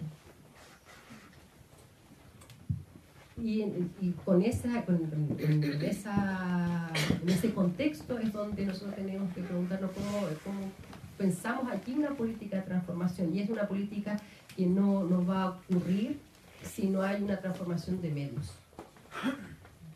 Entonces esto no puede quedar solo en el espacio de ciertas discusiones vinculadas al espacio también de la disciplina, sino que también debe impregnarse en la posibilidad de transformar el orden de los medios, cómo transmitimos otros mensajes, otras formas de entender el cuerpo. Si no somos capaces de aquello, que es un poco lo que hizo la concertación, no es algo que ocurrió por casualidad. No hay televisión abierta decente, pública, no ocurrió por casualidad, es algo que quedó sancionado los primeros en la concertación por el grupo de Tironi. No es necesario tener medios, puesto que los medios que de alguna manera generan un orden autoritario. Es mejor liberar los medios. Sin embargo, liberarlos en un orden neoliberal donde la concentración de la riqueza es un grupo, en un grupo, y ellos manejan los medios, las imágenes que van a reproducir esos medios son las imágenes del orden dominante. Entonces, en ese sentido, si nosotros no somos capaces, y volvemos a ese vínculo feminismo, socialismo y transformación social, una transformación total, si no somos capaces de intervenir en ese espacio, en el espacio de los medios, en el espacio de la formulación de imágenes, de otras imágenes, de otros sentidos, es muy probable que no podamos generar una transformación. En ese sentido es necesario convocar muchas energías, muchas fuerzas que busquen ir en otra dirección. Nosotros podemos hacer un trabajo, y de hecho lo hacemos, ¿no? Un trabajo cotidiano de transformación, de transformación de un orden dominante, pero también eso debe ir de la mano de la transformación de los medios, ser capaces de tener aparatos, y ahí volvemos a algo, aparatos ideológicos. Sin aparato ideológico no vamos a poder transformar el orden dominante.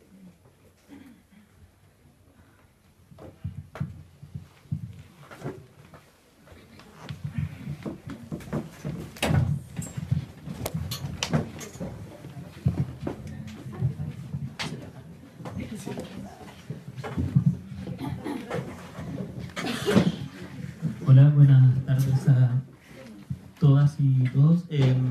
Mi pregunta va por el lado de este sentido de la urgencia, aprovechando un poco todo lo que está pasando o lo que se está generando a nivel universitario, mucho más pequeño también a nivel secundario, el posicionamiento que ha tenido en los medios el tema de, digamos, esta revuelta o esta ola feminista vinculado al tema de las políticas públicas.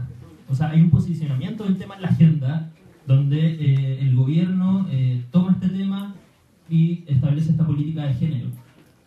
En ese sentido, ¿cómo tomamos las cuestiones urgentes, aprovechando el posicionamiento mediático que está teniendo el movimiento versus el sentido de estas cuestiones que a lo mejor por la urgencia se nos quedan un poco fuera del espectro? ¿Cómo llegamos a posicionar esos temas que también parecieran ser y son relevantes en un trabajo a más largo plazo? Tiene que ver, entiendo, desde la experiencia de cada uno, cada una, en estos espacios particulares quizás, pero no logra, esos espacios o esta experiencia particular no logra permear el tema de las políticas. Y finalmente son las políticas públicas, aprovechando también hablando de lo que se habló recién, por ejemplo, lo que ve una pobladora en el consultorio, la política pública es lo que permea eso. ¿Cómo entonces lograr esta conversación entre lo inmediato y estas cuestiones que son de más largo aliento?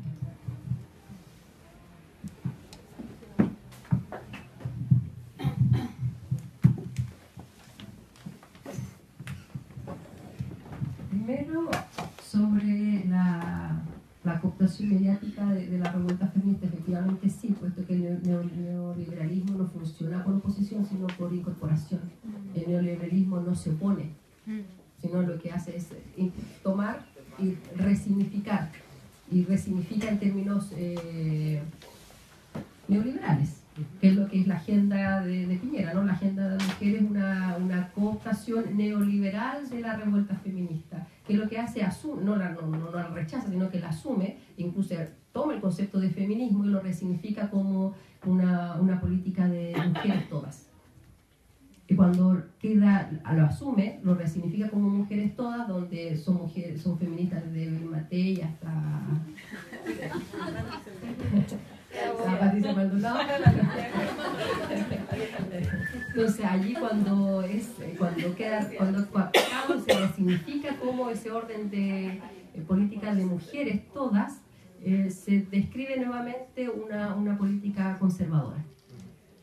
Que no es afín al feminismo, pero sin embargo mediáticamente queda, comillas, resuelto. Hay una agenda de mujer que va en relación y va en dirección de la transformación de las propuestas de la revuelta feminista. Y sin embargo, cuando vemos los puntos, nos damos cuenta que los puntos que están descritos en esta agenda de género son puntos que más bien van en la dirección de reforzar el neoliberalismo, desde la disposición de las propias mujeres y de los hombres. Es decir, no es una lógica de transformación, sino que es la misma lógica de la razón neoliberal.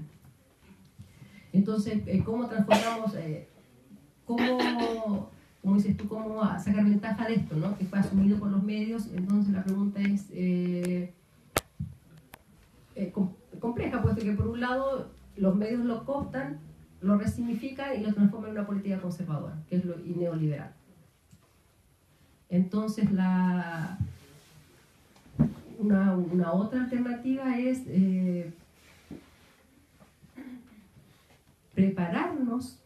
comenzar a prepararnos en todos los niveles para transformar una posible política pública, puesto que lo que hemos conocido desde la concertación ahora en términos de políticas públicas vinculadas a políticas públicas dirigidas a las mujeres son todas, principalmente la mayoría vinculadas a políticas, comillas, de mujeres, que lo que hacen es reforzar un orden naturalizado de las mujeres vulnerables, sin transformar su espacio cotidiano, su espacio de vida. Y eso implica prepararnos para transformar una política pública, significa transformarnos en todos los niveles, por ejemplo, transformar las políticas redistributivas, salir o repensar un modo político económico que salga del neoliberalismo. Si no somos capaces de pensar una alternativa distinta económica al neoliberalismo que luego se pueda plasmar en políticas públicas, estos gestos de alguna manera van a quedar desconectados. Entonces también allí la pregunta de la urgencia, ¿esta transformación va a ocurrir ahora? No necesariamente. Necesitamos rearmarnos en todos los niveles, puesto que eso ha venido siendo el modo de pensar una política pública desde un signo, por ejemplo, socialista, es lo que fue imposibilitado desde la vuelta a la democracia. Pensar una política pública con un signo distinto al neoliberal es lo que tenemos que hacer. Y esta fuerza que ha tenido un poco la revuelta feminista, de alguna manera va en esa dirección. No de resolver esto hoy, mañana, sino comenzar a rearmarnos una política con un signo distinto.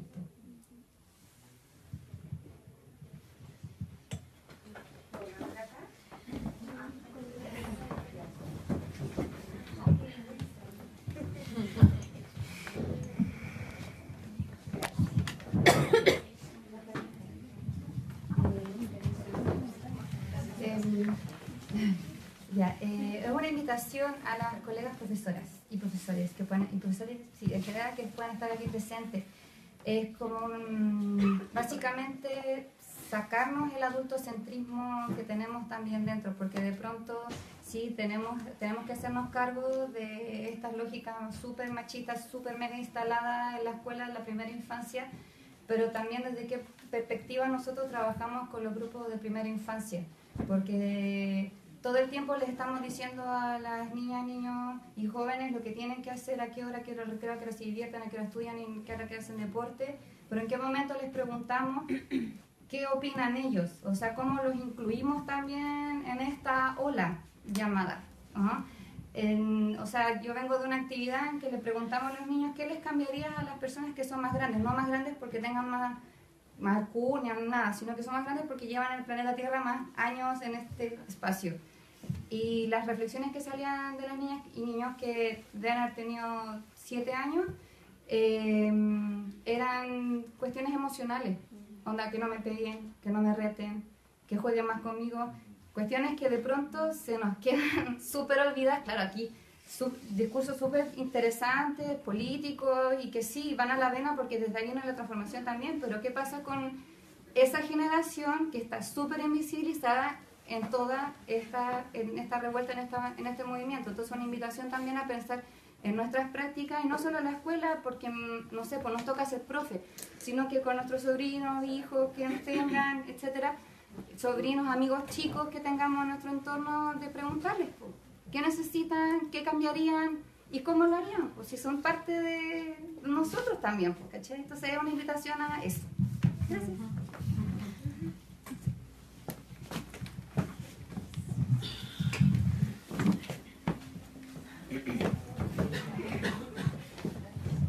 Yo quería decir algo un poco en relación a eso, de por qué la necesidad de transformar el espacio público, político, en distintos niveles en términos simultáneos y no organizadamente, no necesariamente organizado, puesto que nuestras prácticas no necesariamente van a estar organizadas bajo un modelo, sino que nos vinculamos en algunos puntos, nos distanciamos en otros, y está bien aquel movimiento, ¿no? Distintos feminismos que intervienen de distintas maneras. En ese sentido yo no creo que haya un feminismo, sino muchos feminismos, distintas prácticas que se vinculan en algunos contextos, pero en otros no, y creo que esa multiplicidad es necesaria. Para intervenir en distintos lugares es necesario tener la suficiente plasticidad para pensar el feminismo también de distintos modos. También creo, en lo que se hablaba recién, la necesidad de transformar, por ejemplo, institucionalmente, incorporando, que quizás puede ser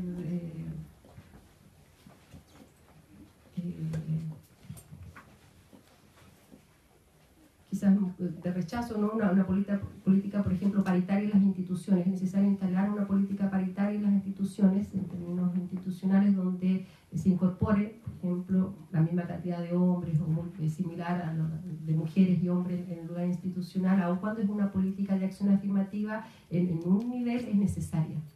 ¿Por qué? Porque ese nivel implica la transformación simbólica de lo femenino.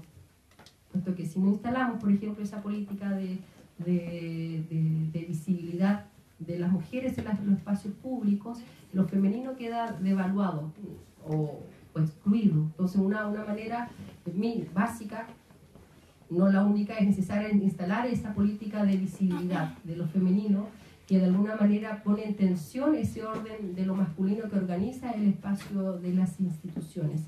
Entonces cuando tú señalas aquello de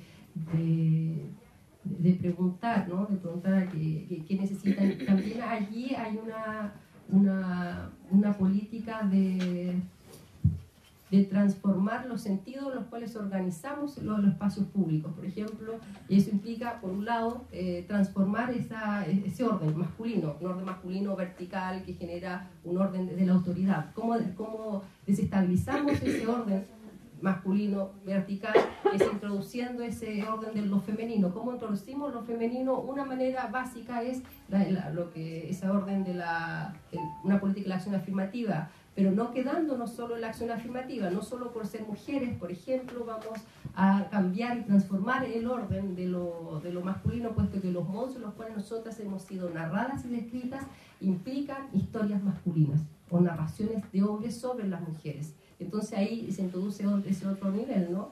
Transformar los modos en que nosotras mismas hemos sido narradas. Entonces, cuando tú dices, bueno, esa política de acercamiento implica también cuestionar los modos en los cuales se describe, por ejemplo, lo femenino descrito cercano a la infancia. Y también desestabilizar la infancia, ¿no? Desestabilizar lo que es lo femenino, desestabilizar la infancia en ese vínculo recíproco que es de alguna manera un poco lo que ocurre siempre. Lo femenino se vincula inmediatamente a la infancia. Cuestionar ese vínculo, cuestionar los modos en los cuales las mujeres se describen siempre y únicamente desde el espacio de lo materno. Puesto que si no cuestionamos aquí ese vínculo, estamos produciendo otra verticalidad, no la masculina, pero una verticalidad de lo femenino materno que de algún modo también reproduce un orden que no ha sido escrito por las mujeres. Entonces, ahí volviendo a Kirwood, es necesario desestabilizar también esas narraciones, poner en tensión esa narración de lo femenino materno y proponer allí otros cuerpos, otras maneras de escribir a las mujeres. O esa figura no es la continuidad, sino que es la interrupción. Otros modos para narrar los cuerpos en el espacio de lo público, en el espacio de lo privado.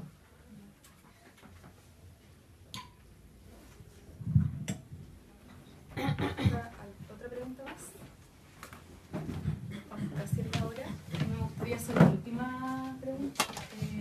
A propósito de esta idea que se ha vuelto dominante o hegemónica dentro del punto de cómo se ha difundido el movimiento feminista, y es que las demandas feministas al parecer sería principalmente una demanda por una transformación cultural, ¿cierto? Como de lo cultural, y eso implica como dar tiempo al parecer para que se desarrolle la transformación, pero también de algún modo politiza la lectura sobre qué es lo que implica ser feminista hoy, ¿cierto? O la política feminista misma, y también pierde de vista de algún modo la dimensión material. Entonces la pregunta es cómo tú ves esa relación entre lo cultural y lo material, cuál es la necesidad de volver a mirar desde esta perspectiva el materialismo y la producción. Sí, como ha habido esa descripción, ¿no? Sobre todo de la izquierda. La izquierda ha tendido a describir la revuelta feminista como una revuelta cultural. Entonces, cuando la izquierda se plantea en esos términos, lo que está diciendo no es realmente importante, puesto que una verdadera revuelta es una revuelta que se plantea desde el orden de lo material económico. En cambio, esta es una revuelta que se plantea en términos culturales y por tanto es poco relevante. Pero cuando se plantean allí están reproduciendo la distinción clásica entre la economía como el orden importante y la cultura como completamente subordinado al espacio de la economía. Entonces, cuando tenemos que pensar la transformación, la tenemos que pensar en términos económicos, en términos de la producción. Y entonces todos los temas que quedan planteados, que se plantean en el feminismo quedan nuevamente al margen, no son relevantes. Cuando se plantea el tema de la reproducción, tampoco es relevante, el trabajo doméstico, el problema del cuidado no es relevante, puesto que no está vinculado al orden de lo económico. Esa distinción dualista, o como se llama también la tópica marxista, que no le da ningún sentido a la revuelta, a este tipo de revueltas, también allí debe ser repensada y cuestionada, y que de hecho ha sido, ¿no? Un poco lo que hace Julieta Kirwood es plantearse en cuestionamiento y desplazando esas tesis del materialismo ortodoxo. O sea, el feminismo de Julieta Kirwood solo tiene sentido en el desplazamiento de esa tradición marxista clásica, que no le ve importancia, no le ve relevancia a este tipo de discusiones. Por eso cuando ella va a la tradición marxista, va oblicuamente, ¿no? Va desde un posicionamiento feminista, que no es el de ella, sino que es uno que se vincula con teorías y prácticas que se están constituyendo en ese momento. Por ejemplo, el texto de Robo, Tambol, de Mitchell, es decir, es poner en tensión el orden del marxismo, esa distinción clásica desde un lugar que va a poner en conjunción lo material y lo formal.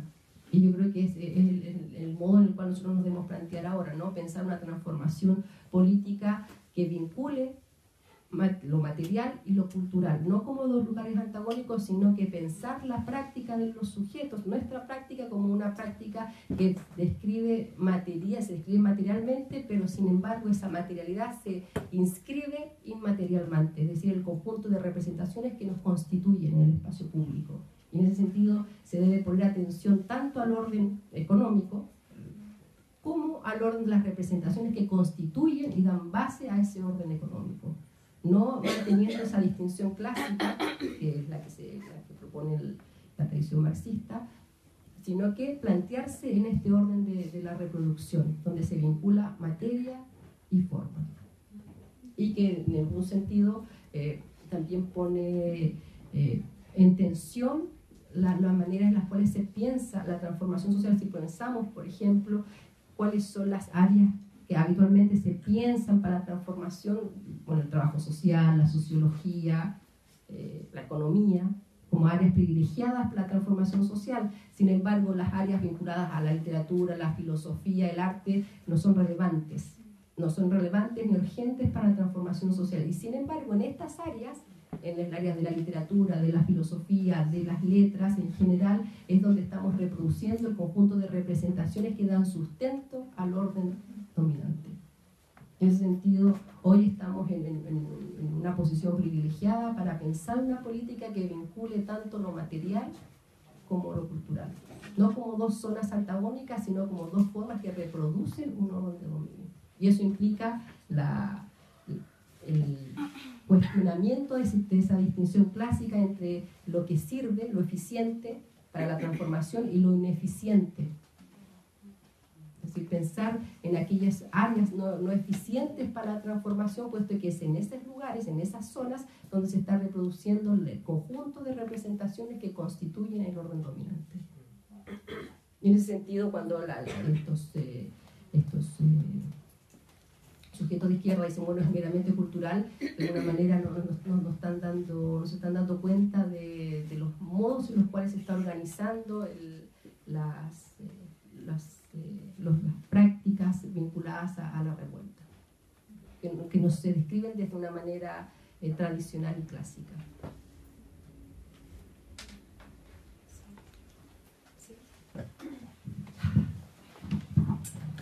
Bueno, ya estamos en la hora. Muchas gracias, Alejandra, por haber estado esta tarde con nosotros. Nos quedan muchas preguntas y muchas ganas también de seguir conversando. Iban a aplaudir, pero sesión 2, ¿cierto? Sesión 2. Sí.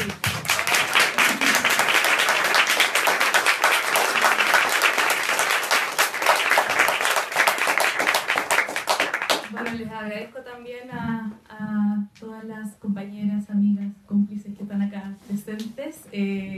Los dejo invitados también y invitadas a la última sesión de junio del Cine Club Proyección, que es el próximo lunes 25, donde vamos a dar una película de Lizzie Borden, Born in Flames.